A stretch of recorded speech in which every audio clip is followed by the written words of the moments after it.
Welcome back. Today in our Sunday Spotlight, Connecticut's Taste Train. Have you heard of it?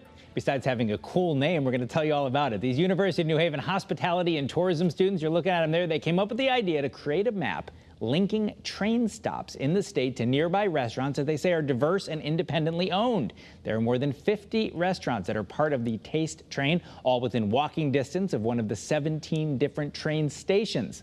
That's all a mouthful. Here to tell us all about it are Dr. Jan Jones, University of New Haven Senior Professor and Program Coordinator of Hospitality and Tourism Management, also a mouthful, and Rachel Lenda, Director of Tourism for the state.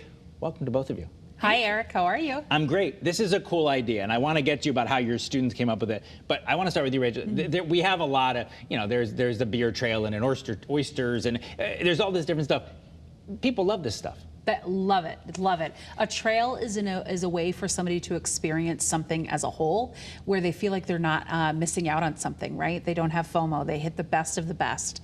And really, where this trail's inception came from was a way to partner with, young people from Gen Z, Gen Alpha, who prioritize travel and prioritize living a great human experience. So we worked with University of New Haven and Dr. Jones, and we had 4 incredible pitches. Was there 4 or 5? 4. 4. Yeah. 4 incredible pitches.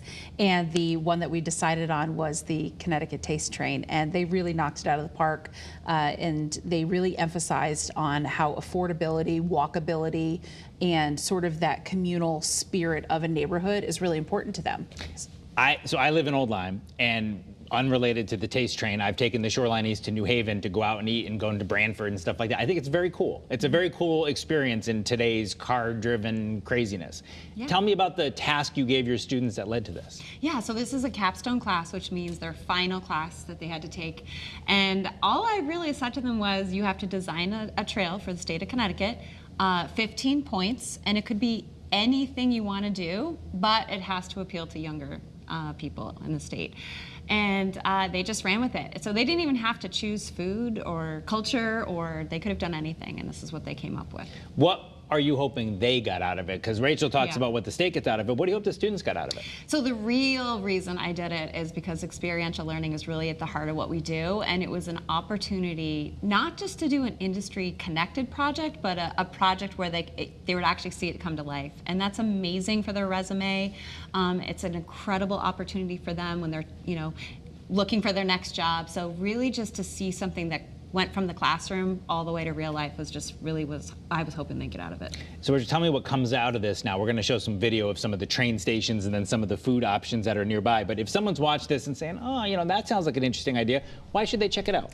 They should check it out because it is so easy to use. So we're integrating new technology with this trail versus your old-fashioned brochure, right? You open up and it's this big map, and then you're sort of marking off where you have along. Well, this is a Google Map trail. So you can go in, catch the Google Map, load it onto your phone, and enjoy the stops right from your Google Maps application.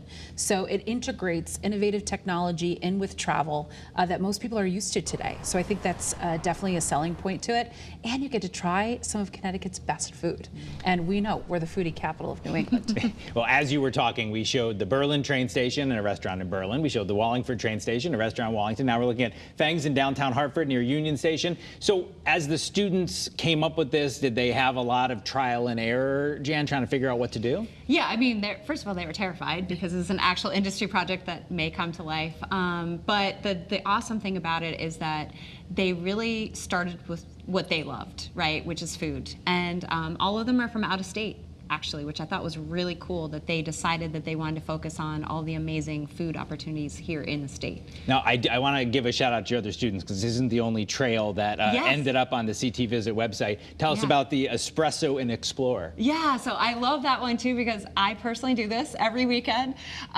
They looked at really small coffee shops, independent-owned coffee shops that are near trails. So the idea is go get your selfie on Instagram at your favorite little coffee shop, get your latte, all these awesome specialty things you can do now, and then go for a walk in the state of Connecticut. So really highlighting our national state parks. ctvisit.com, those 2 trails and a lot of others. So hopefully, Yes. this is a great time on a holiday weekend, Sunday morning. Maybe go on there and check them out, Rachel. Is that what you want people to do? Absolutely. Whether you're traveling, whether you're walking, biking, whatever, I think a really cool thing about Connecticut is that at least 97% of restaurants in Connecticut are independently owned and operated. We know that from the Connecticut Restaurant Association. So I think that should make people in Connecticut who visit an eatery feel confident knowing that they're having some really good food and it's going back to the community and going back to the business owner. It's a really wonderful thing. And Jim, what about the students now that this is a thing? Here you're on TV talking about their trail. What's their reaction to people actually, pun intended, eating it up? Yeah, they're loving it, and I'm so proud, but they're very excited to see this come to life, and also to have people talking about it. And for them, every time they come back into the state, they try a different place, which I think is really cool.